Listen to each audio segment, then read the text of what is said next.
Welcome to Cheating Tales Lab. We're thrilled you've joined us today and truly appreciate your support. We're curious, where in the world are you watching from? Let us know in the comments below. Now, let's dive into today's story. Chapter 1. Invisible Man. Dominic Drake Calloway stared at his reflection in the bathroom mirror, examining the silver threading through his once jet-black hair. At 47, he'd maintained his athletic build through disciplined morning workouts that his family never noticed. 23 years of marriage, a sprawling Tudor home in Westlake, and 2 children who had grown into strangers. This was the life he had built, brick by painstaking brick. Drake splashed cold water on his face, his mind wandering to the whispered phone call he'd overheard Vanessa making last night. His wife of over 2 decades had giggled like a schoolgirl, her voice dropping to a whisper whenever she heard footsteps approaching. He wasn't supposed to be home. His flight from Phoenix had arrived early, and he'd wanted to surprise her. "Who disturbs the queen at this hour?" he had joked, entering their bedroom. Vanessa had nearly dropped her phone. "Jesus, Drake. You scared me half to death. I thought you weren't coming home until tomorrow." "Thought I'd surprise you," he'd replied, noticing how quickly she'd ended her call. Now, as he adjusted his tie, a deep burgundy silk against a crisp white shirt, Drake wondered when exactly he had become invisible to his own family. He'd built Calloway Defense Systems from nothing, securing government contracts that had made them wealthy beyond imagination. Yet to Vanessa and their daughter Natalie, he was just the family ATM, the boring provider who existed in the periphery of their glamorous lives. Their son Preston was different, away at West Point, following in his father's footsteps despite Vanessa's protests. At least someone in this family still saw him. Drake descended the grand staircase, his hand gliding along the polished oak banister. The house was quiet except for the clinking of dishes in the kitchen where Rosa, their housekeeper, prepared breakfast. The walls were lined with family photographs, smiling faces that told a story of perfect happiness. Drake knew better now. "Good morning, Mr. Calloway," Rosa greeted him warmly. "Coffee is ready." "Thank you, Rosa. Is Mrs. Calloway awake yet?" "No, sir. She came in very late last night." Drake nodded, adding cream to his coffee. "And Natalie?" "Miss Natalie said she'll be down shortly." Drake carried his coffee to his study, the one room in the house that was truly his. Behind the mahogany desk, he unlocked the bottom drawer and retrieved a small black notebook. Inside were dates, times, suspicious calls, late nights, a pattern emerging over the past 3 months. He wasn't a military intelligence veteran for nothing. Observation had been his specialty. His phone buzzed with a text from his old army buddy, Theo Washington. "Results are in. Call me." Drake closed the notebook and stared out the window at the manicured lawn. Whatever Theo had found, it would have to wait. Today was Vanessa's birthday dinner, and he had promised to be present, both physically and mentally. 25 years together deserved at least that much. When Drake entered the dining room that evening, Vanessa was already 3 glasses deep into a bottle of Chateau Margaux. Her auburn hair was styled impeccably, her black dress hugging curves maintained through religious devotion to Pilates and her plastic surgeon's skilled hands. "There he is," she said, raising her glass. "The man who remembers my birthday only because his secretary puts it on his calendar." Natalie snickered beside her mother. At 21, she was Vanessa's mini-me in both appearance and attitude, beautiful, entitled, and increasingly cold toward her father. "I remembered," Drake said calmly, taking his seat at the head of the table. "I even picked out your gift myself." "Miracles do happen," Vanessa replied, her words slightly slurred. "Though I doubt it'll be as nice as what Bennett got me." Drake paused, fork midway to his mouth. "Bennett, Mom's interior designer," Natalie supplied, exchanging a knowing look with her mother. "He has amazing taste." "I wasn't aware we were redecorating again," Drake said, carefully placing his fork down. "There's a lot you're not aware of, Dad," Natalie replied with a smirk. Drake studied his daughter's face, seeing something new there, not just the usual disdain, but something closer to pity. She knew something. The realization hit him like a physical blow. "How's the Carson project coming along?" Vanessa asked, clearly changing the subject. "Will you be disappearing to Washington again next week?" "No," Drake replied, his mind racing. "I've decided to be more present for a while." Vanessa's smile faltered. "Oh, that's unexpected." "I'm full of surprises," Drake said, raising his water glass in a mock toast. To new beginnings. Later that night, while Vanessa slept off her wine, Drake called Theo from his study. "Tell me," he said without preamble. "It's Bennett Harrington," Theo's gravelly voice confirmed. "Interior designer by day, your wife's lover by night. Going on 7 months now." 7 months. Not 3. Drake closed his eyes. "There's more," Theo continued. "Your daughter knows. Has known from the beginning. She's been covering for her mother, even running interference when you're around." Drake felt his chest tighten. "Financial connections? That's where it gets interesting," Theo said. "Vanessa's been moving money, your money, into separate accounts. Small amounts at first, but increasing recently. Totals just shy of 2 million. And Bennett, he's got a history.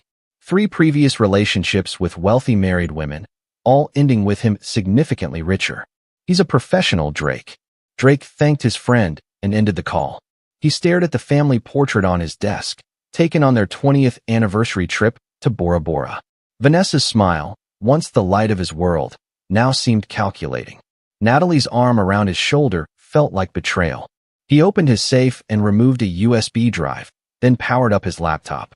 The security feed from their home, installed after a break-in 2 years ago, revealed everything he needed to see. Bennett Harrington entering their home when Drake was away. Vanessa laughing, kissing him in the foyer. Natalie welcoming him, complicit in the deception. And there it was, Bennett and Vanessa in Drake's study, opening his safe, photographing documents related to Callaway Defense. Industrial espionage wrapped in a tawdry affair. Drake shut the laptop and leaned back in his chair. The pain was there, but surprisingly distant. Instead, a cold, tactical clarity took over, the same state of mind that had kept him alive behind enemy lines years ago.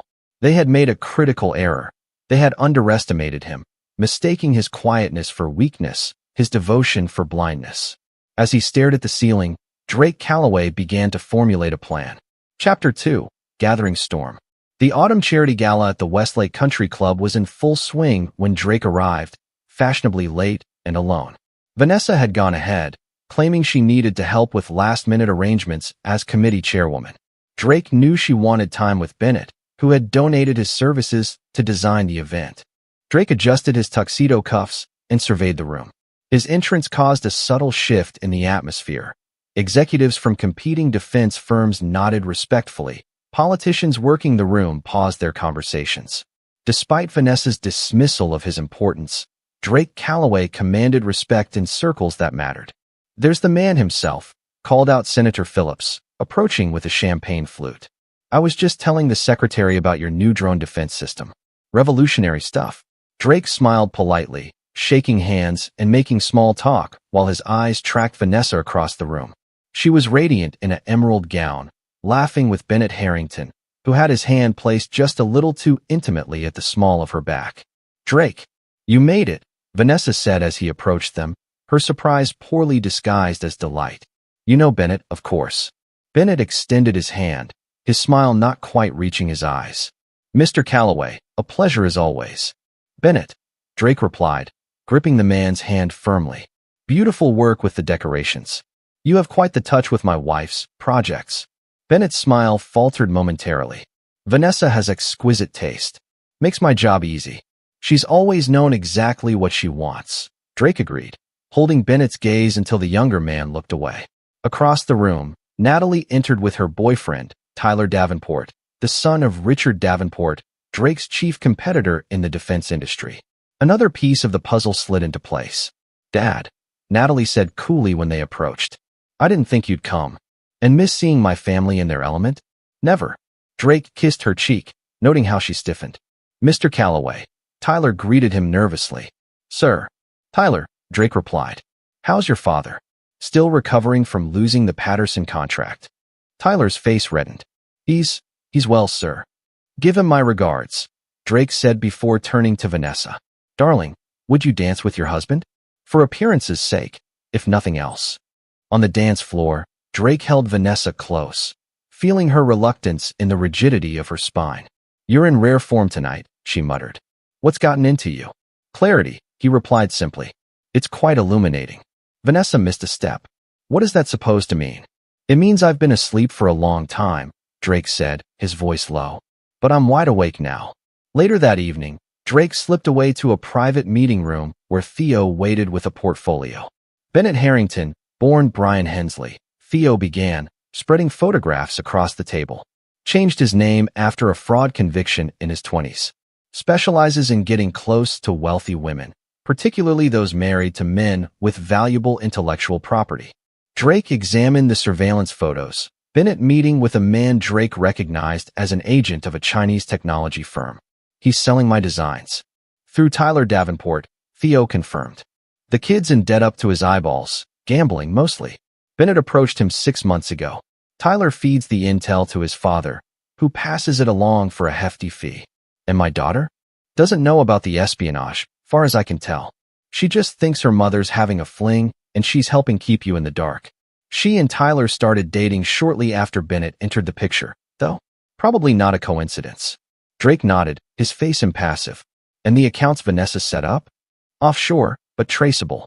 She's planning to leave soon. Tickets to Geneva next month for her and Bennett. One way. What about Preston? Has she contacted him? No. Your son appears completely in the dark. Drake gathered the photos and documents, slipping them into his briefcase. Thank you, Theo. I'll need one more favor. Name it. I need Preston home next weekend. Family emergency. Make it happen through official channels. Theo raised an eyebrow. You're not planning anything stupid, are you? Drake smiled thinly. On the contrary, I'm planning something very, very smart. Back at the gala, Drake rejoined the party, playing the role of devoted husband perfectly. He laughed at the right moments, complimented Vanessa publicly, even raised a toast to her successful event. All the while, he was cataloging faces, who knew about the affair, who was complicit in the betrayal, who simply looked at him with pity. As they drove home in silence, Vanessa finally spoke. You're different tonight. Am I? Yes. Attentive. Present. She studied his profile in the darkness of the car. It's unsettling. Drake chuckled. I've decided to take an interest in what matters to you, Vanessa. Isn't that what you've always wanted? She turned to look out the window. It's a little late for that, don't you think? It's never too late to wake up to what's happening right under your nose. The following week, Drake methodically set his plan in motion. He met with his lawyer and updated his will. He transferred funds to secure accounts that only he could access. He contacted trusted colleagues at the Pentagon about security concerns. Each move was calculated, precise, and invisible to his wife and daughter. On Friday, he picked up Preston from the airport himself. Dad, what's going on? His son asked as they drove. My CO said it was a family emergency, but you look fine. It is an emergency, just not a medical one, Drake replied. I need you to trust me, son. Things at home are not what they seem. Preston studied his father's face. Is it Mom? Drake nodded silently. I knew something was off the last time I visited, Preston said. She hardly mentioned you, and Natalie was acting strange. He paused. Is Mom having an affair? Drake gripped the steering wheel tighter. It's more complicated than that.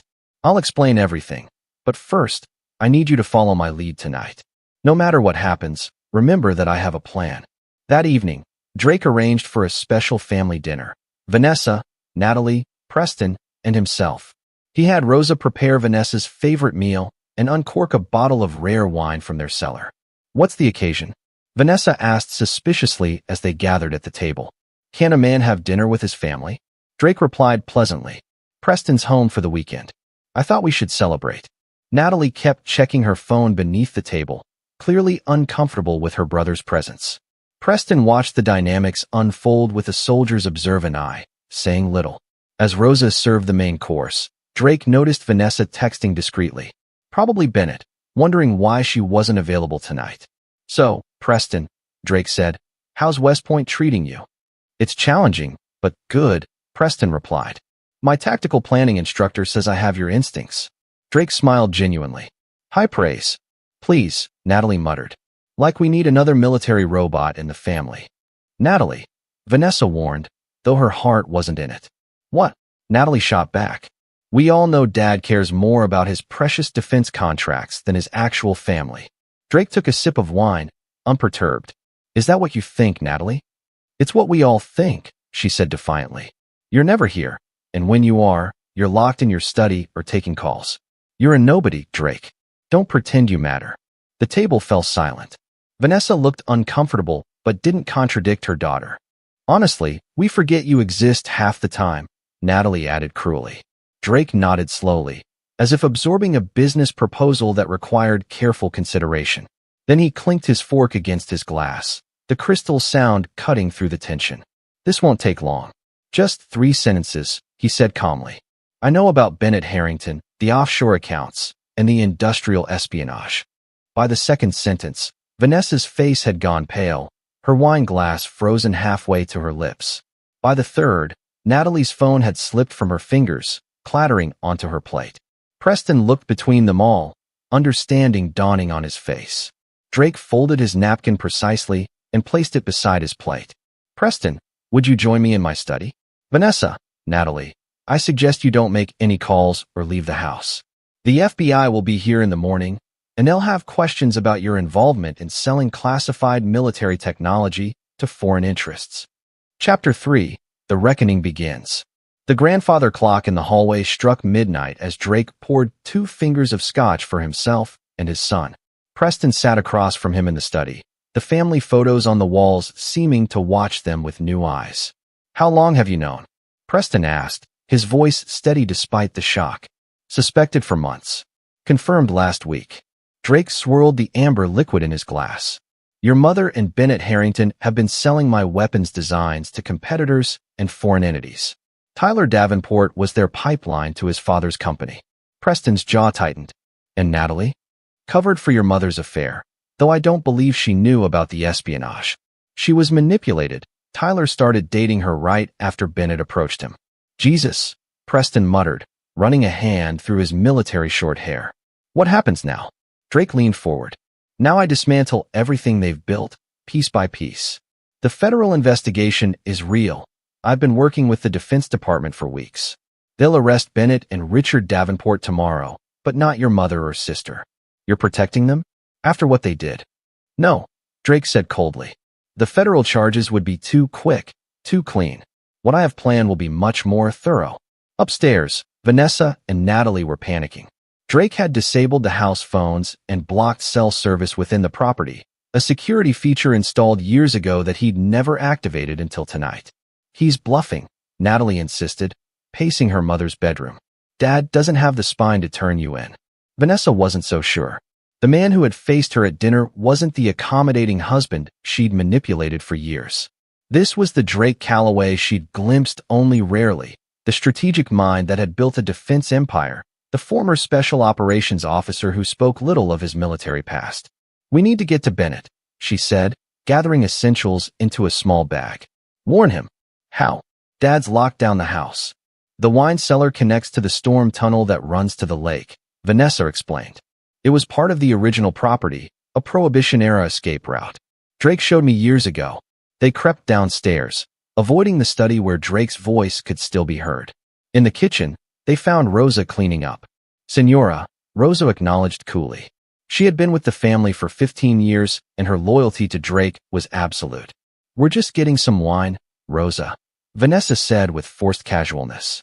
Of course, Senora. Though Mr. Calloway asked me to inform him if anyone went to the cellar tonight. Vanessa froze.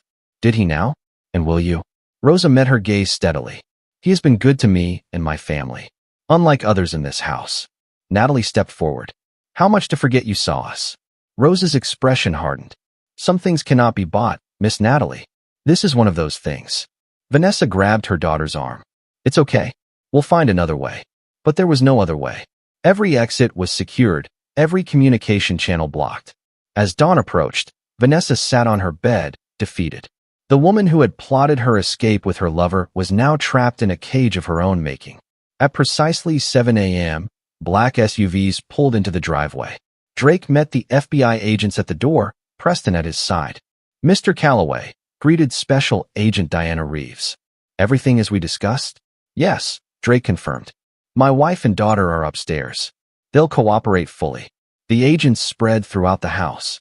Vanessa and Natalie were brought downstairs, shell-shocked as agents explained the situation. They were not being arrested, yet, but would be required to surrender their passports and remain available for questioning. Drake. Vanessa pleaded as he prepared to leave with Preston. You can't do this.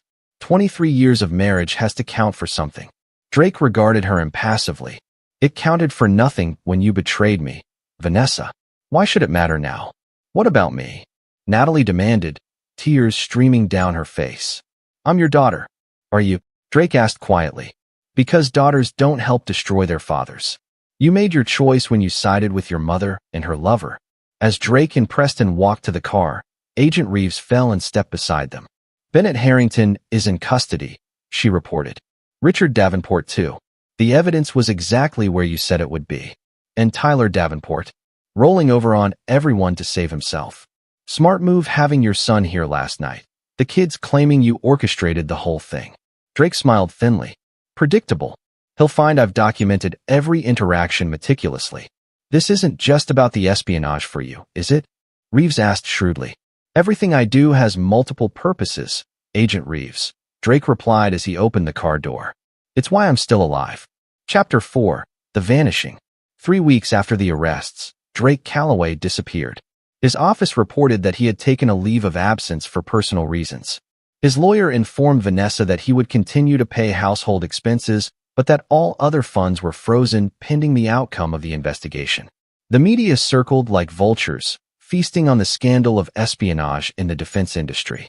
Vanessa found herself a pariah in the social circles she had once ruled. Her friends, if they could be called that, distanced themselves quickly. The charity board asked for her resignation. The country club suggested she might be more comfortable not using the facilities during the investigation. Bennett Harrington, denied bail as a flight risk, sat in a federal detention center, his lawyer delivering increasingly desperate messages requesting Vanessa's help. The offshore accounts Drake had mentioned were frozen, the money beyond reach. He planned this. Vanessa realized one night, staring at her reflection. All of it. He wanted me isolated. Natalie had her own problems. Tyler's cooperation with authorities had extended to revealing text messages in which Natalie discussed her mother's affair in detail, making it impossible for her to claim ignorance.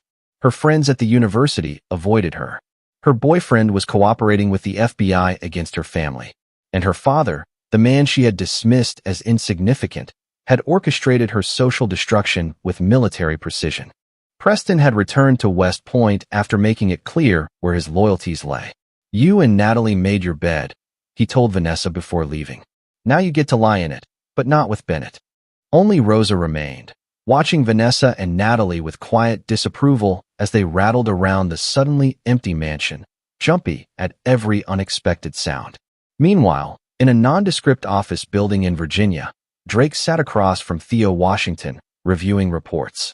Phase 1 is complete, Theo confirmed.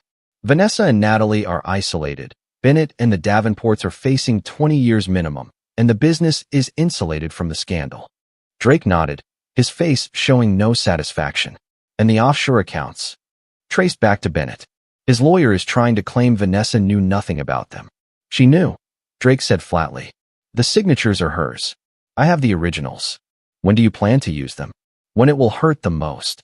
Drake stood up and walked to the window. What's the status on Preston?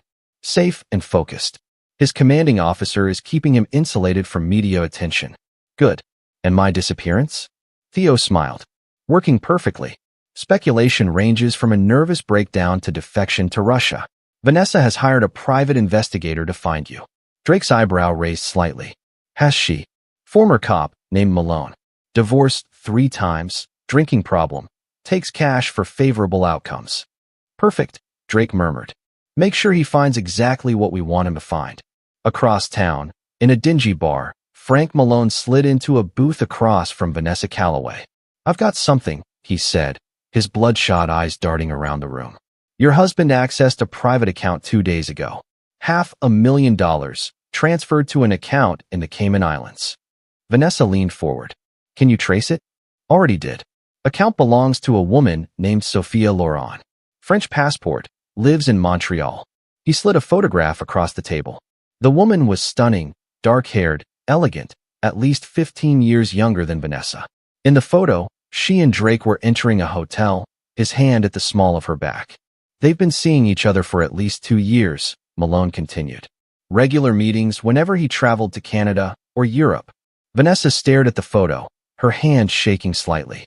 You're telling me that while he was building a case against me, he was having his own affair? Malone shrugged. Rich guys, you know? One set of rules for them, another for everybody else. What Vanessa didn't know was that Sophia Loren was a creation of Theo Washington, a deep-cover operative who had worked with Drake in his military days. The photographs were carefully staged, the trail deliberately laid. Back at the mansion, Natalie pounced on the information. This is perfect. We can use this. If Dad was having an affair too, it makes you look less culpable. It's not that simple, Vanessa said, pouring herself another glass of wine. The espionage charges are the real problem. Bennett was selling Drake's designs, and I helped him. Unwittingly, Natalie insisted. You didn't know what those documents were. Vanessa gave her daughter a long look. We both know that's not true. I knew exactly what I was giving Bennett. Natalie fell silent, confronted with the reality of her mother's actions for the first time. Why, Mom? We had everything. Because your father always made me feel invisible, Vanessa said bitterly. He built his empire and expected me to be grateful for the scraps of attention he threw my way. Bennett made me feel seen. And the money? The accounts. Vanessa looked away. Insurance. I wanted freedom on my terms. The next day, Vanessa contacted Bennett's lawyer, hoping to coordinate their defense. The response was immediate and devastating. Bennett Harrington had accepted a plea deal. In exchange for a reduced sentence, he was providing detailed testimony about Vanessa's active participation in the espionage. He's claiming it was all your idea, the lawyer explained uncomfortably. That you approached him, knowing his design connections, specifically to gain access to your husband's classified work. That's a lie, Vanessa gasped. He pursued me. Maybe so, but he has emails and recordings that suggest otherwise. When the lawyer left, Vanessa collapsed into tears.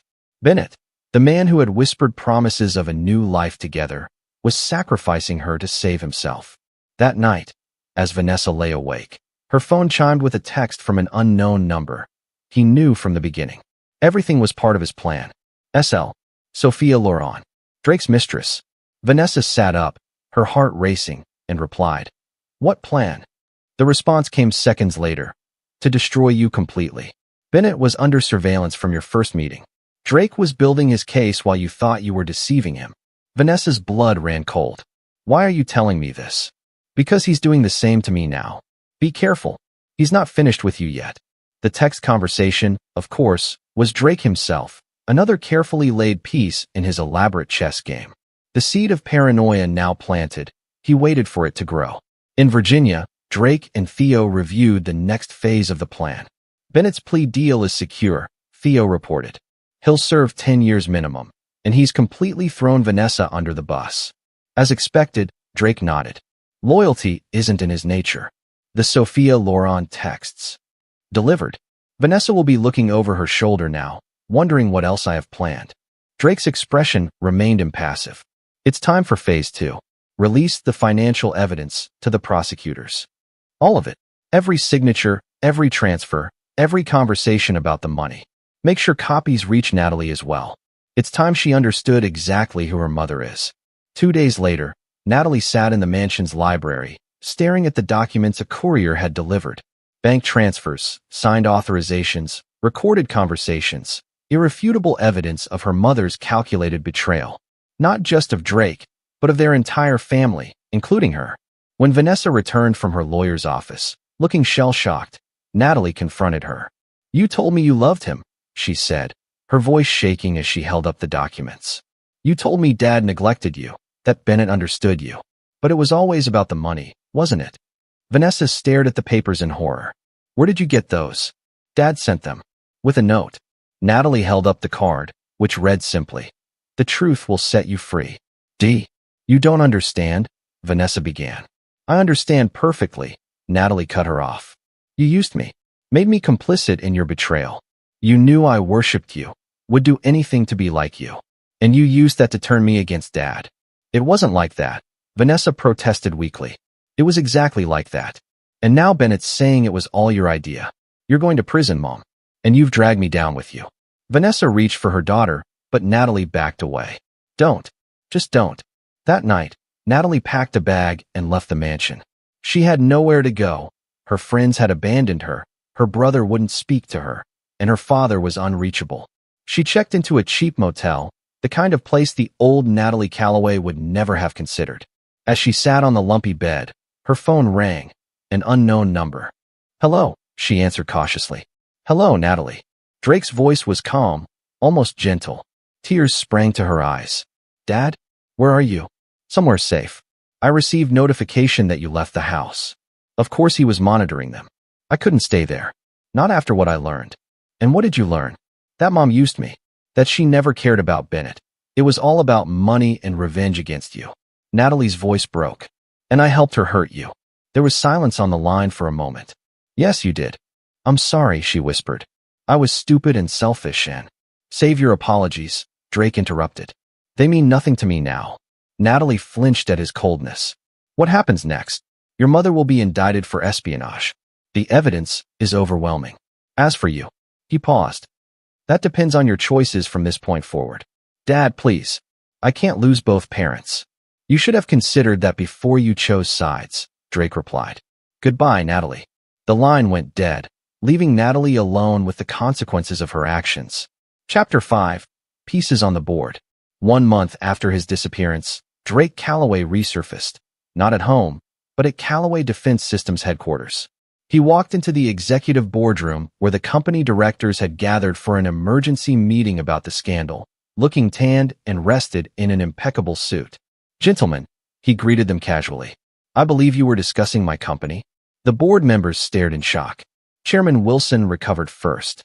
"Drake, where have you been?" "There's been chaos." "I'm well aware," Drake interrupted, taking his seat at the head of the table. "I've been monitoring the situation closely.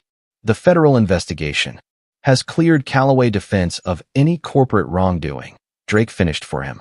"My wife's actions were her own, as were Bennett Harrington's. The company's security protocols worked exactly as designed, which is why we detected the breach." The relief in the room was palpable. Drake had always been the company's visionary, its driving force. Without him, they had been floundering. "However," Drake continued, "this incident has highlighted certain vulnerabilities in our organization, particularly among those who were quick to distance themselves from me during the crisis." Several board members shifted uncomfortably in their seats. Drake opened a folder and slid documents across the table. "You'll find here a comprehensive restructuring plan, effective immediately. Those who demonstrated loyalty will be rewarded. Those who did not—" He smiled thinly. "Well, the severance packages are generous." By the end of the day, 3 board members had been removed, and Drake had consolidated his control of the company he had founded. The stock price, which had plummeted during the scandal, rebounded on news of his return. Meanwhile, Vanessa received a hand-delivered letter from Drake's lawyer. It contained divorce papers and a proposed settlement. She could keep the house, but little else. Her access to the family's wealth would be severed completely. "This is insulting," she told her lawyer. "After 23 years, I'm entitled to half of everything." The lawyer, a nervous man named Phillips, adjusted his glasses. "Mrs. Calloway, given the circumstances and the pending criminal charges, this is actually quite generous. Mr. Calloway has indicated he's willing to testify on your behalf if you accept these terms." "Testify? About what?" "That you were manipulated by Bennett Harrington. That you didn't fully understand the implications of the documents you provided him." Vanessa laughed bitterly. "He wants me to plead ignorance? To paint myself as a stupid, gullible woman who didn't know what she was doing? It would significantly reduce your potential sentence," Phillips pointed out. "Otherwise, you're looking at 15 to 20 years. Vanessa stared at the papers, realizing the elegant trap Drake had constructed. Accept his terms and live in diminished circumstances, but with some freedom, or fight him and spend the rest of her useful years in prison. "He always was a brilliant strategist," she murmured. Across town, Natalie sat in a sparse apartment she had rented with the last of her accessible funds. Her phone rang, Preston calling from West Point. "I heard Dad's back," he said without preamble. "At the company, not at home," Natalie confirmed. "Have you spoken to him?" "Briefly. He's different, Nat, harder, colder." "I know," she said quietly. "I tried to apologize. He wasn't interested." Preston sighed. "What did you expect? You betrayed him in the worst possible way." "I didn't know about the espionage, President, I swear I didn't." "Maybe not, but you knew Mom was cheating, and you helped her hide it. You chose her side."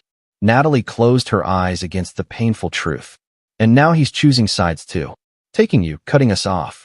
It's not about sides anymore, Preston said. It's about consequences. Dad believed in consequences, remember? He always told us that every choice has a price. After they hung up, Natalie stared at her reflection in the window.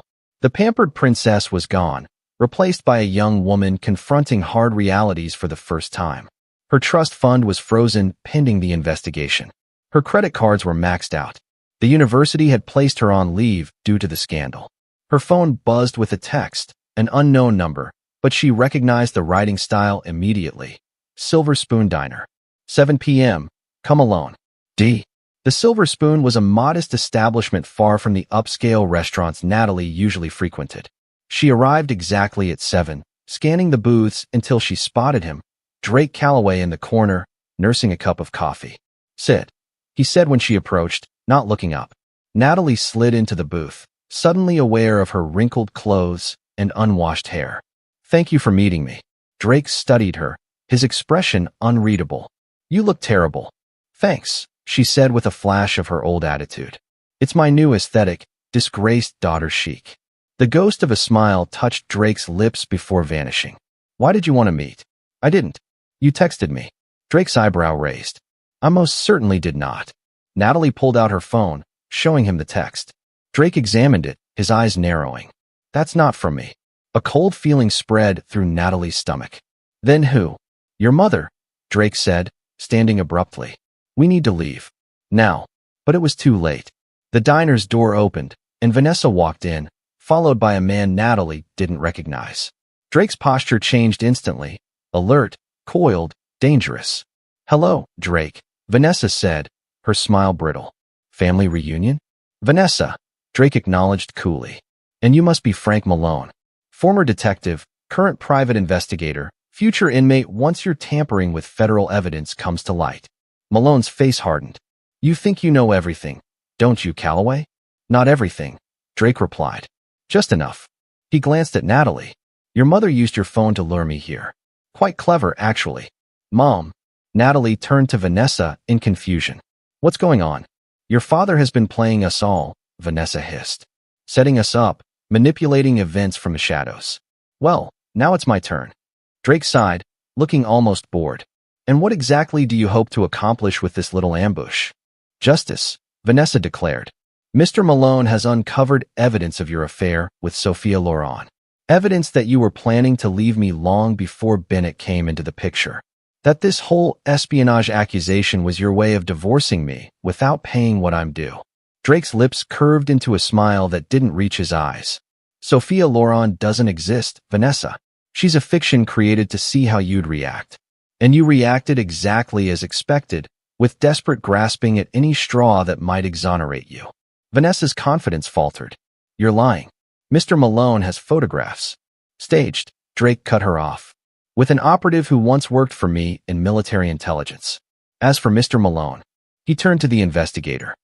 Tell my wife what you found in the offshore accounts. The real story. Malone looked uncomfortably between Drake and Vanessa. He's been working for me from the beginning, Vanessa, Drake said quietly. Every discovery he brought you was exactly what I wanted you to see. Vanessa's face drained of color. That's not possible. Everyone has a price, Drake replied. His was quite reasonable. Immunity from prosecution for his own indiscretions, and enough money to retire comfortably. Far less than you were planning to take from me. Natalie watched the exchange in horror, finally understanding the depth of her father's strategic mind. He hadn't just been reacting to their betrayal. He had been orchestrating every development since discovering it. Why the elaborate game? She asked. Why not just divorce Mom and be done with it? Drake turned to his daughter. Because actions have consequences, Natalie.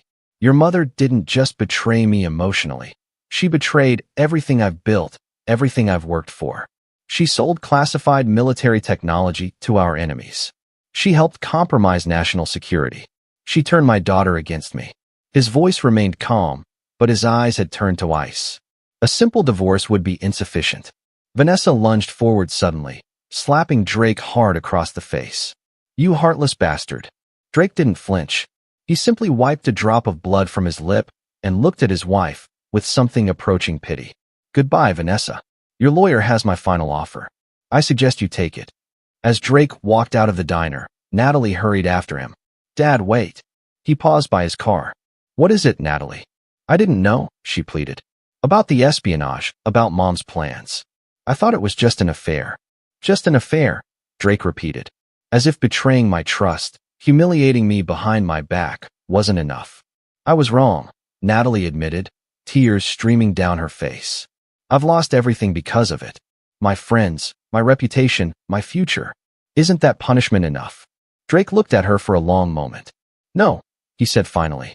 It's merely the beginning. You made your choice, Natalie. Now live with it. As he drove away, Natalie stood in the parking lot, the bitter taste of consequences heavy on her tongue. Chapter 6. Checkmate approaching. The federal courthouse buzzed with activity as journalists and spectators jostled for position. Inside, Vanessa Calloway sat beside her lawyer, her once perfect appearance now strained and haggard. The plea agreement lay before her, a document that would define the rest of her life.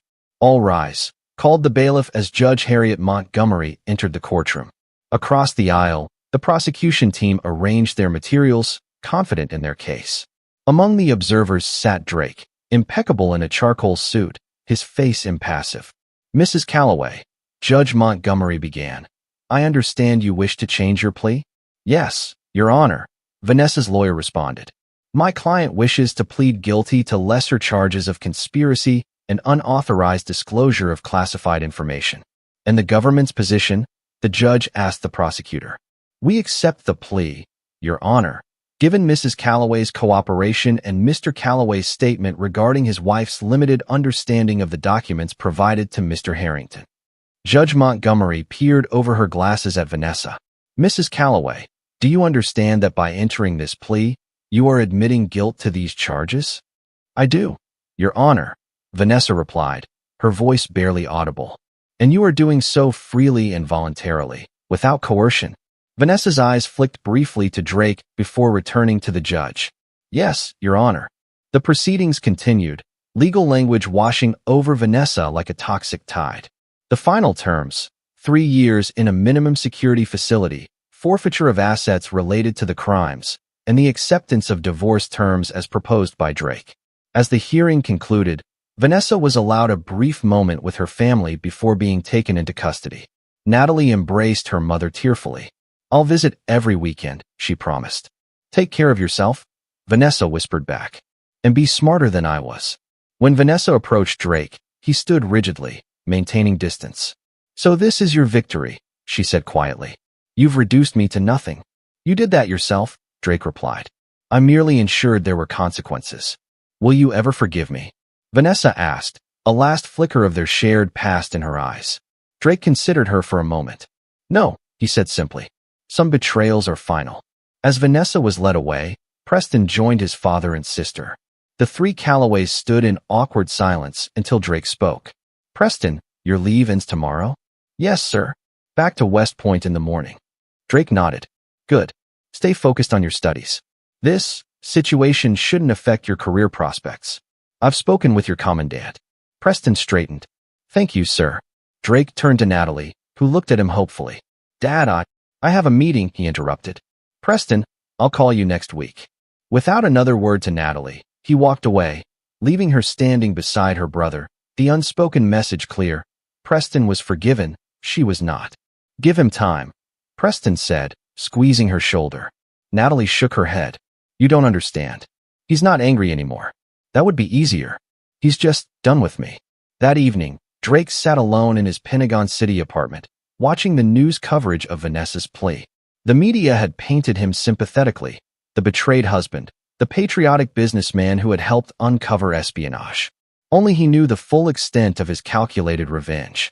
His phone rang. Theo Washington. It's done, Theo reported. Bennett Harrington has been processed into federal prison. He's already receiving a warm welcome from inmates who don't appreciate traitors. And Tyler Davenport? Cut a deal. He'll serve 5 years, and his father got 15. Davenport defense is finished, their stock is worthless, and the government has canceled all contracts. Drake nodded, satisfied. What about Natalie? Is she still at the apartment we arranged? Yes. working as a waitress at a cafe near Howard University. Quite the change from her socialite days. Drake was silent for a moment. Continue monitoring her. No interference. You're being harder on her than on Preston, Theo observed carefully. Preston never betrayed me, Drake replied. He never looked me in the eye while helping destroy everything I built. After hanging up, Drake walked to the window, looking out at the Capitol's glittering lights. Phase 2 was complete. Vanessa sentenced, Bennett imprisoned, the Davenports ruined. But his plan wasn't finished. The final phase would be the most devastating of all. 2 weeks later, Natalie arrived at her small apartment after a double shift at the cafe, her feet aching, her uniform stained with coffee. To her surprise, Preston sat waiting outside her door in his dress uniform. Press, what are you doing here? He stood, his expression grave. We need to talk. Inside, Preston paced the tiny living room while Natalie made coffee. Dad's selling the house, he announced. All of Mom's belongings are being packed up and put in storage until her release. Natalie shrugged. Not surprising. He hasn't lived there since everything happened. That's not all. He's resigning as CEO of Callaway Defense. This got her attention. What? That company is his life. Apparently not anymore. There's a press conference tomorrow. The rumor is he's accepting a position with the Defense Department, something classified. Natalie sat heavily on her worn sofa. He's erasing every trace of his old life, including us. Preston sat beside her. Not me, he said quietly. He calls regularly, checks on my progress. He's even mentioned getting me a position at the Pentagon after graduation. The unspoken truth hung between them. Drake had emotionally excised Vanessa and Natalie from his life while embracing Preston. The family was permanently, irrevocably fractured. I've tried everything, Natalie said, tears welling. Letters, calls, emails. He won't respond. You chose Mom's side, Preston reminded her gently. In Dad's world, loyalty is everything. So that's it. I made one mistake, and I'm dead to him forever. Preston considered his words carefully. Dad was in special operations before he founded the company. He never talks about it, but I've heard stories. There was an incident in Kosovo. His unit was betrayed by their translator. Everyone except Dad was killed in an ambush. What happened to the translator? Natalie asked, already guessing the answer. He disappeared. Completely. No body was ever found. Preston met his sister's eyes. Dad doesn't give second chances to traitors, Nat. Not ever. The next day, Drake Callaway stood at a podium, cameras flashing as he announced his departure from the company he had built from nothing. After 20 years of leading Callaway Defense Systems, I've accepted a position as special advisor to the Secretary of Defense, he said, looking confident and rejuvenated.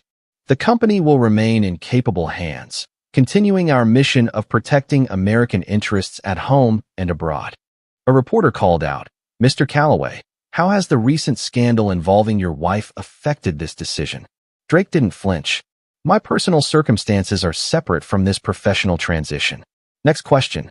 Are the rumors true that you're dating Congresswoman Diane Reynolds? A slight smile touched Drake's lips. My private life will remain private. This press conference is about Callaway Defense, not about me. Watching the broadcast in her apartment, Natalie felt a chill. The man at the podium was a stranger, confident, powerful, completely unmoved by the destruction of his family. He had rebuilt himself, phoenix-like, from the ashes of their betrayal. Her phone buzzed with a text from a blocked number. Final phase begins tomorrow. Prepare yourself. D. Natalie stared at the message, her heart racing. What more could he possibly do? Chapter 7. The Return. 1 year to the day after the dinner where everything had changed, Drake Callaway returned to the mansion. The property had sat empty since Vanessa's imprisonment, maintained by a skeleton staff but devoid of life. Now, as his sleek black SUV pulled into the circular driveway, lights blazed from every window. Inside, Rosa supervised a team of caterers preparing an elaborate dinner.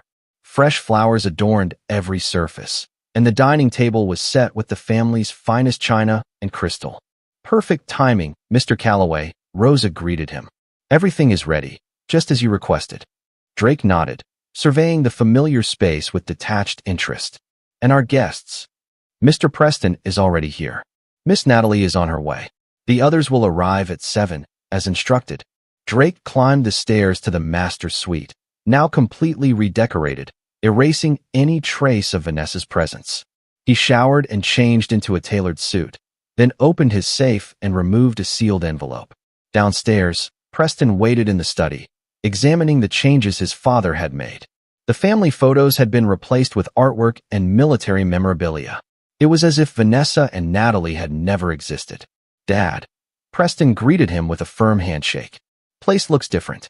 "Necessary renovations," Drake replied. "How was the drive from West Point?" "Fine." Natalie called me in a panic. "She doesn't know what this dinner is about." Drake's expression revealed nothing. "She'll understand soon enough." The doorbell rang, and moments later, Natalie entered the study. Gone was the pampered princess of a year ago. This Natalie was thinner, her expression guarded, her clothing simple but elegant. A year of working menial jobs and living on her own had transformed her. "Dad," she said cautiously. "Thank you for inviting me." Drake nodded once, not quite meeting her eyes. "Preston, would you give us a moment?"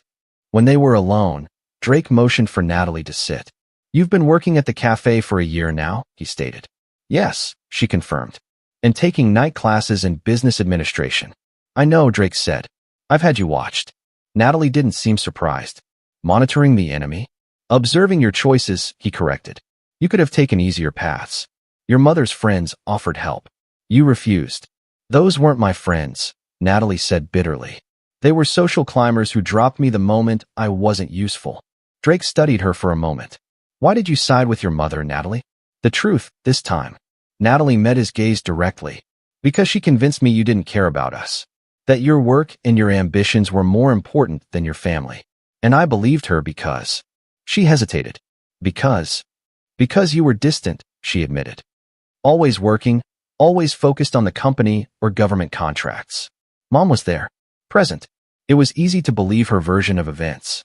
Drake nodded slowly. "A careful manipulation. Vanessa was always skilled at those." "I was wrong," Natalie said. "I understand that now. But it doesn't change what I did." Before Drake could respond, Rosa appeared at the door. "The other guests have arrived, Mr. Calloway." In the formal living room, Natalie was shocked to find a gathering of Washington's elite, senior military officers, Defense Department officials, members of Congress, and prominently, Congresswoman Diane Reynolds, the elegant, silver-haired former prosecutor who had been linked to Drake in recent months. "What is this?"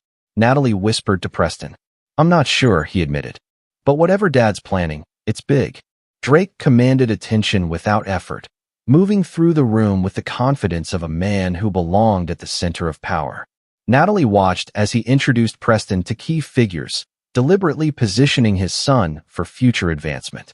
Dinner was served with military precision, the conversation flowing around topics of national security and defense policy.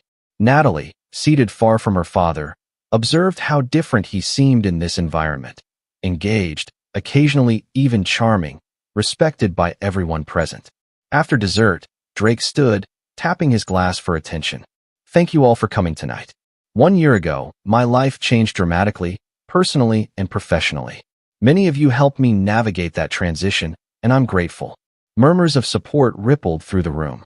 "Tonight marks a new beginning," Drake continued. "Secretary Matheson has asked me to head a newly formed division at the Pentagon, focusing on counterintelligence and defense technology protection. I've accepted." Applause broke out, with Secretary Matheson raising his glass in acknowledgement. "Additionally," Drake added, "I've decided to make some personal changes." He glanced at Diane Reynolds, who smiled warmly. "But before we discuss the future, there's one piece of unfinished business from the past." He motioned to Rosa, who handed him the sealed envelope from upstairs. "This contains information that some of you have been seeking regarding the espionage case involving my former wife. I've decided it's time for full disclosure." Natalie tensed. What new revelation was coming? Drake opened the envelope and removed several photographs. "These images confirm what we suspected but couldn't prove, the involvement of foreign intelligence in the theft of sensitive defense technology. My former wife wasn't just helping her lover sell secrets for profit. She was knowingly working with agents of a hostile foreign power." Gasps and murmurs filled the room as Drake passed the photographs to Secretary Matheson. Natalie caught glimpses of her mother meeting with unidentified men, exchanging documents in shadowy settings. "This is why I've accepted the new position," Drake explained. This breach was personal for me, and I'm committed to ensuring it never happens to anyone else. The discussion that followed was technical and political, with various officials weighing in on implications and responses. Through it all, Natalie sat frozen, the final pieces of her mother's betrayal now clear. Vanessa hadn't just cheated on her husband and stolen his work, she had committed treason. As the evening concluded and guests departed, Natalie found herself alone with Drake on the terrace. The night air was cool, the garden below illuminated by soft landscape lighting. "Were those photographs real?" she asked quietly. Drake nodded. "I've had them for over a year. I chose not to release them during the trial." "Why show them now?"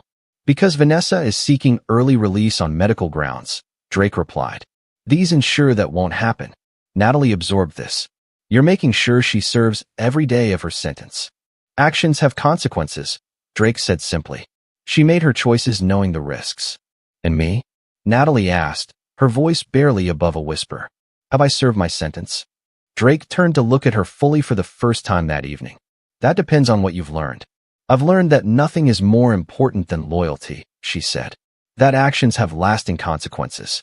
That I can't expect forgiveness just because I'm sorry." "Good lessons," Drake acknowledged. "Expensive ones." "What happens now?" Natalie asked. Drake considered her for a long moment. "Now you continue on your path. Finish your education. Build your own life. Without you in it," Natalie concluded. "I didn't say that," Drake responded. "But our relationship will never be what it was. Too much has happened." He handed her a business card with a phone number handwritten on the back. "My private line. Use it if you need me." Not before. It wasn't forgiveness, not quite. But it was something. A door left slightly ajar rather than permanently closed. As Natalie drove back to her apartment that night, she realized that her father's revenge had never been about destroying those who betrayed him. It had been about rebuilding himself, stronger and more powerful than before, while they were left to witness his resurrection from the ashes they had created. Chapter 8. Ghosts of the Past. 2 years after the fateful dinner, Drake Calloway had fully reinvented himself. As Assistant Secretary of Defense for Technology Security, he commanded respect in Washington's corridors of power. His relationship with Diane Reynolds had evolved into a partnership of equals, two powerful individuals who understood each other's ambitions and supported them completely. Preston had graduated from West Point with honors and now served as a lieutenant in Army intelligence, his career path clearly influenced by his father's connections and guidance. Natalie had completed her business degree and secured a position with a technology startup, living modestly but independently. Vanessa remained in federal prison, her appeal for early release denied after the revelation of her connections to foreign agents. Bennett Harrington had become a model prisoner, writing a memoir about his unwitting involvement in espionage that publishers had universally rejected. On a crisp autumn morning, Drake sat in his Pentagon office, reviewing classified reports on technology theft attempts by foreign operatives. His secure phone line rang, the FBI liaison. "Calloway," he answered briskly. "Sir, there's been an incident at FCI Danbury," the agent reported, "involving Vanessa Calloway." Drake's expression didn't change. "What kind of incident?" "She attempted suicide, sir. She's in stable condition, but the prison psychologist is concerned. She's requesting to see you." "Denied," Drake replied without hesitation. "Forward any relevant security information to my office, but I have no interest in personal contact." "Understood, sir. There's one more thing. Before the attempt, she mailed letters to several people, including you and your daughter. They were intercepted in security screening. Contents, mostly personal, sir. But there were references to someone named the handler, possibly her foreign contact. We're investigating." Drake's interest sharpened. "Send me copies immediately." Within the hour, Drake was examining scans of Vanessa's letter. Her handwriting, once elegant, had become erratic, the contents rambling between apologies and accusations. But certain passages stood out. "The handler promised we would be protected. He lied to us all. Bennett doesn't know the real reason behind everything. I did it for us, Drake. For our future. You were getting too close to what they were hiding." Drake read the letter multiple times, his tactical mind processing the implications. Vanessa was suggesting a deeper conspiracy beyond the affair and espionage, something that Drake himself had been investigating before the betrayal. He was still contemplating this when his assistant announced an unexpected visitor, Natalie. She entered his office hesitantly, looking professional in a simple suit, her hair pulled back. "Thank you for seeing me, Dad." Drake nodded, indicating she should sit. "What brings you to the Pentagon?" "Mom tried to kill herself," Natalie said bluntly. "I thought you should know." "I was informed," Drake replied. "FBI protocol." Natalie studied her father's impassive face. "Don't you care at all?" "My personal feelings are irrelevant. It's a security matter now." "Because of the handler?" Natalie asked. Drake's eyes narrowed. "How do you know that term?" "Mom mentioned him in her letters to me over the past year. I thought it was prison paranoia until the FBI contacted me this morning." She placed several envelopes on his desk. "These are all her letters.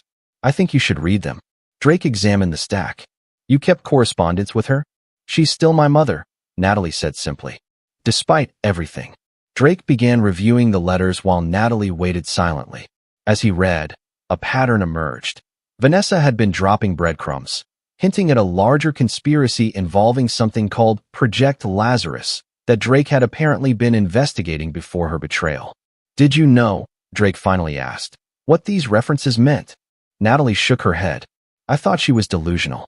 But after her suicide attempt, I started wondering if there was more to the story." Drake leaned back, his mind racing. 3 years earlier, he had indeed been looking into irregularities in a classified defense project. Experimental technology that had officially been abandoned, but might have continued under deep cover. His investigation had mysteriously stalled right around the time Vanessa's affair began. "Why are you bringing this to me now?" he asked Natalie. "Because whatever the handler is, Mom is terrified of him. She believes he's going to silence her in prison. And if that's true, she betrayed you for reasons more complicated than we thought." Drake's expression hardened. "She betrayed me. The reason is irrelevant. What if she was threatened?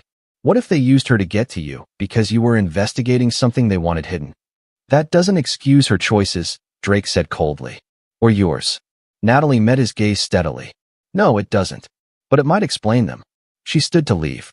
"I'm going to visit Mom tomorrow. If you want to know what else she knows, this might be your last chance." After Natalie left, Drake called Theo Washington, now his chief security advisor at the Pentagon. "I need you to reopen the Lazarus file," he said without preamble. "And I need enhanced security for Vanessa at Danbury." Discreetly. "Lazarus?" Theo sounded surprised. "That's ancient history. What's happened?" "Possibly nothing. Possibly everything. Just do it." The next morning, Drake surprised Natalie by meeting her outside FCI Danbury. "I'll give her 15 minutes, he said. "No more." Vanessa Calloway barely resembled the elegant socialite who had once ruled Washington's charity circuit. Prison had aged her dramatically, and the suicide attempt had left her physically weakened. When Drake entered her hospital room, her eyes widened in disbelief. "Drake." Her voice was hoarse. "You came." "Not for you," he clarified. "For information." Vanessa nodded weakly. "The handler. You found my messages." "Who is he?" Drake demanded. "I never knew his real name. He approached me 3 years ago at the Winter's charity auction. Charming, sophisticated. He knew everything about us. Our marriage problems, your work, your investigation into Lazarus." "Go on," Drake prompted when she paused. "He said you were digging into something dangerous. That powerful people wanted you stopped. He offered me a choice.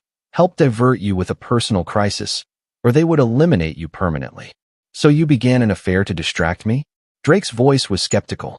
"It wasn't supposed to be real," Vanessa insisted. "Bennett was recruited too. He didn't know the full picture, just that he needed to get close to me. But then, you fell for him," Drake finished. "And decided to steal from me as well." Vanessa closed her eyes. "After a while, yes. The handler kept demanding more, documents, access codes. When I resisted, he threatened Natalie." Drake glanced at his daughter, who stood pale-faced by the door. "Why didn't you come to me? Would you have believed me?" Vanessa asked bitterly. "We were already distant, and they had evidence of the initial meetings that made me look guilty." "Convenient story," Drake observed. "What's your proof?" Vanessa gestured weakly toward the bedside table. "Third drawer. Inside my Bible." Natalie retrieved the book and found a small data chip hidden in the hollowed-out pages. "Audio recordings," Vanessa explained.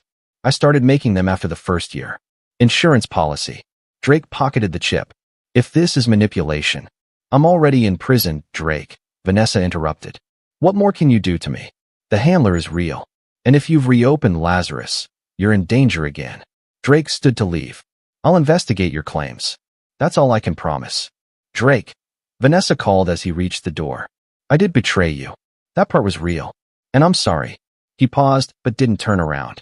Goodbye, Vanessa. Outside, Natalie hurried to keep up with her father's purposeful stride. Do you believe her? Partially, Drake admitted.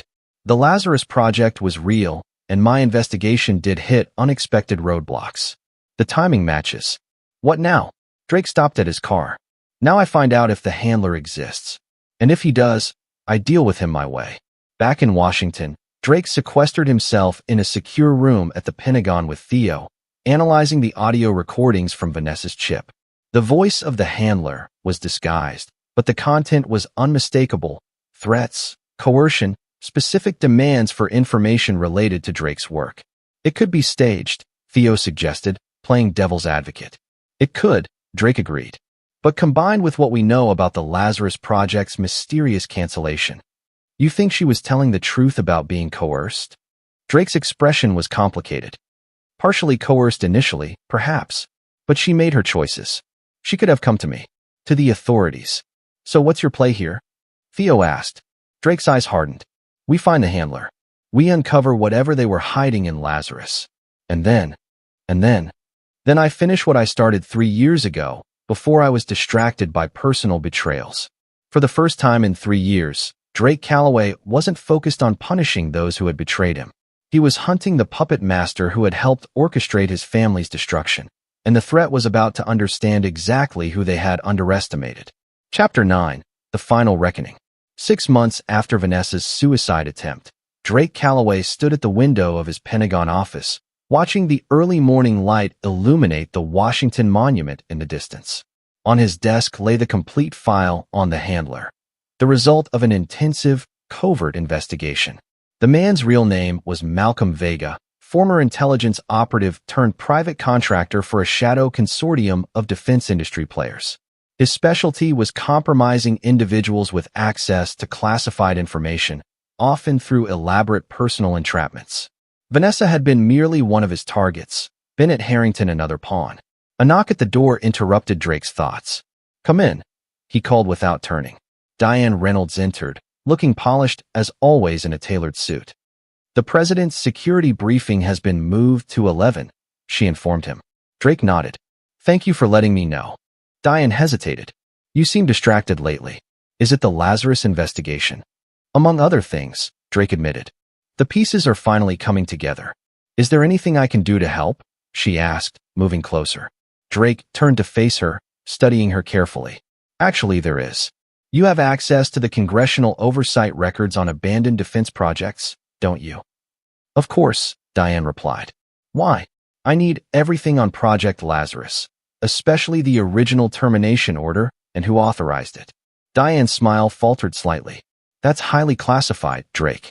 Even with your clearance, there would be questions. You can access it without raising flags, Drake pressed. Given your position on the Intelligence Committee, I'll see what I can do, she promised, kissing him briefly before departing. Once alone, Drake made a secure call. She took the bait, he told Theo. Exactly as predicted. You're sure it's her? Theo asked. The timing fits.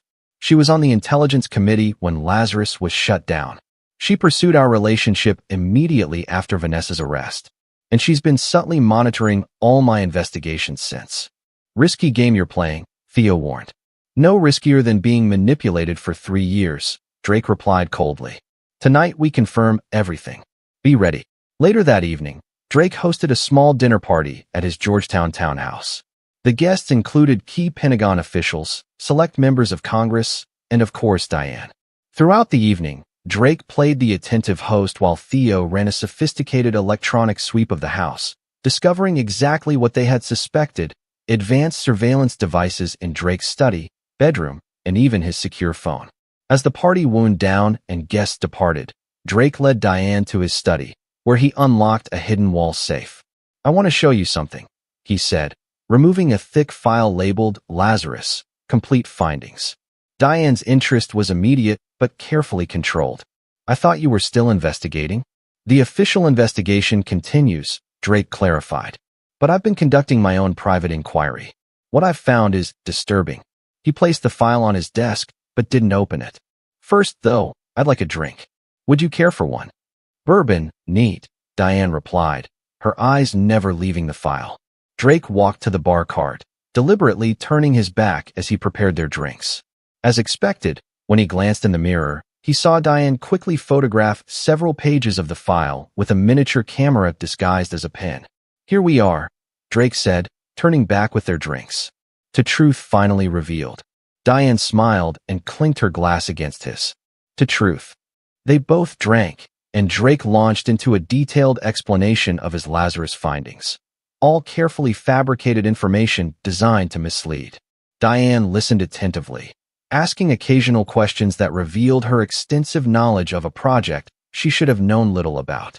It's getting late, Drake eventually said, closing the file. Perhaps we should continue this discussion tomorrow. Of course, Diane agreed. May I use your bathroom before I leave? While she was gone, Drake sent a prearranged text to Theo. Eagle has landed. When Diane returned, her manner was unchanged, but Drake knew she had transmitted the photographed documents to her handler. The trap was set.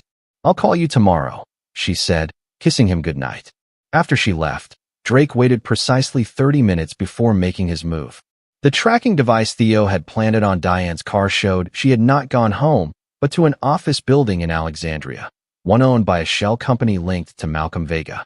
Drake drove there alone, against Theo's advice, parking 2 blocks away and approaching on foot. Years of special operations training returned instinctively as he bypassed security and entered the building undetected.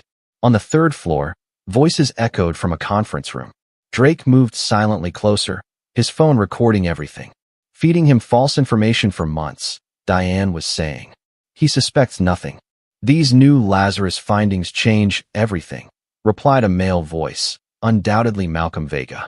If Calloway has connected our operation to the Chinese military contracts, he hasn't confirmed anything, Diane insisted. This is all theoretical. We can't take chances, Vega declared. The original plan stands. Calloway has to be eliminated before his report reaches the secretary. That won't be necessary, Drake said calmly, stepping into the doorway. The secretary already has my full report, including this conversation. Vega and Diane froze, along with 2 other men in the room. Drake held up his phone. Live streaming to the Pentagon security office. Your building is currently being surrounded by federal agents.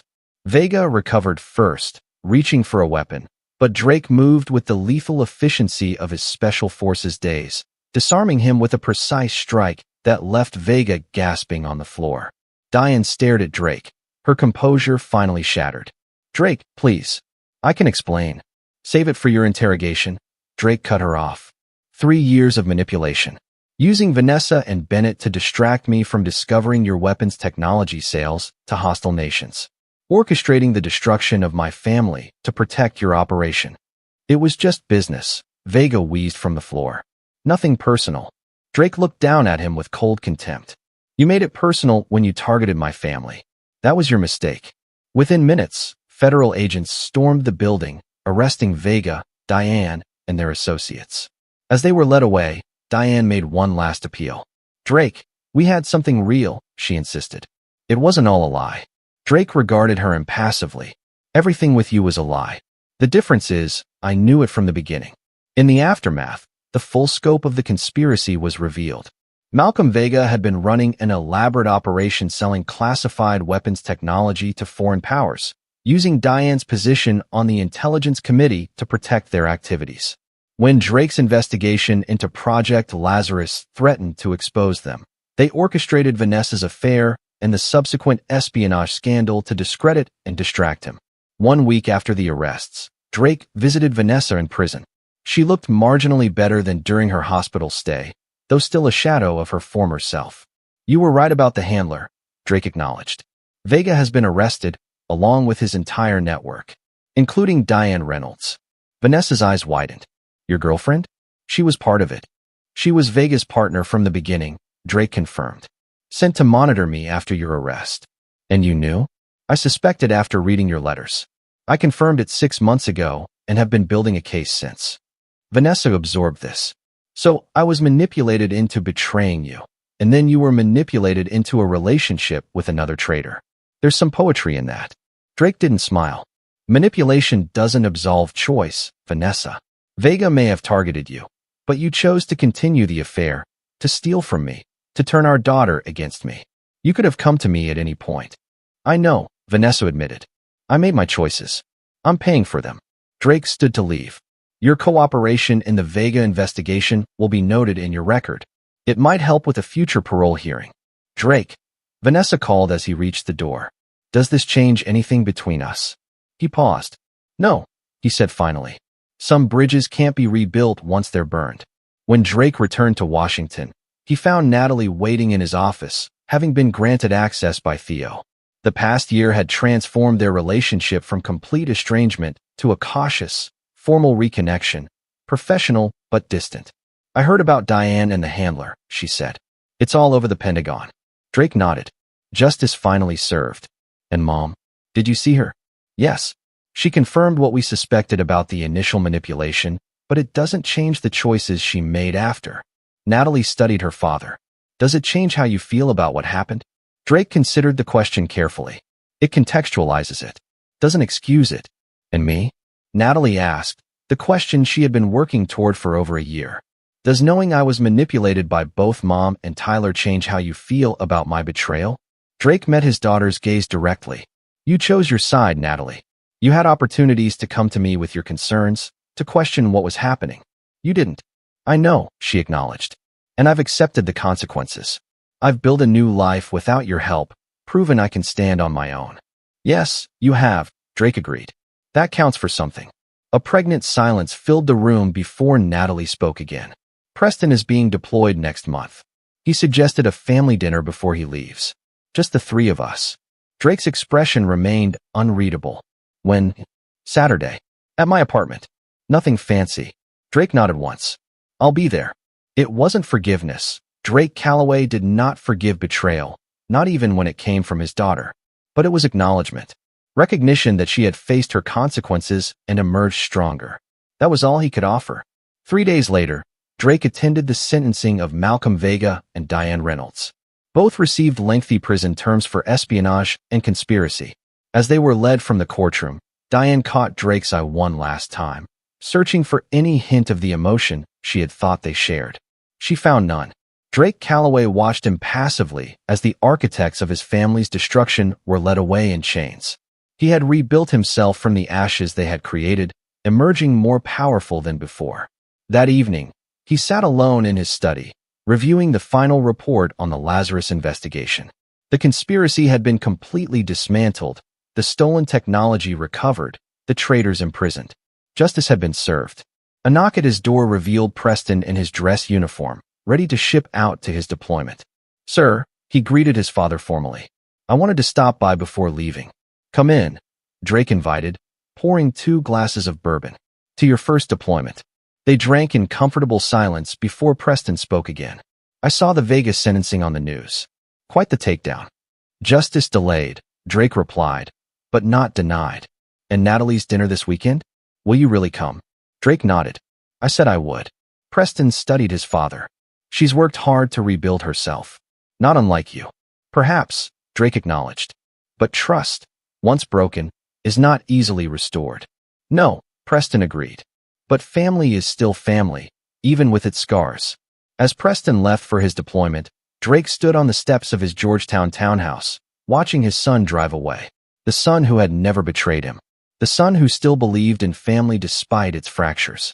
Drake Calloway had lost a wife, nearly lost a daughter, and exposed traitors at the highest levels of government. He had been betrayed, manipulated, and targeted. And through it all, he had remained true to his core principle. Loyalty above all, and consequences for those who violated it. He would attend Natalie's dinner. He would maintain the professional distance he had established. He would never again trust as completely as he once had. The man who had clinked his fork against his glass that fateful night and uttered 3 sentences that changed everything had transformed completely. Drake Calloway had not merely survived betrayal. He had transcended it, forging himself into something harder, colder, and ultimately more powerful. not through forgiveness, but through the absolute, unflinching delivery of consequences to those who had wronged him. Some men might have chosen forgiveness. Drake Calloway had chosen justice instead, cold, precise, and complete. This is where our story comes to an end. Share your thoughts in the comments section. Thanks for your time. If you enjoy this story, please subscribe to this channel. Click on the video you see on the screen, and I will see you there.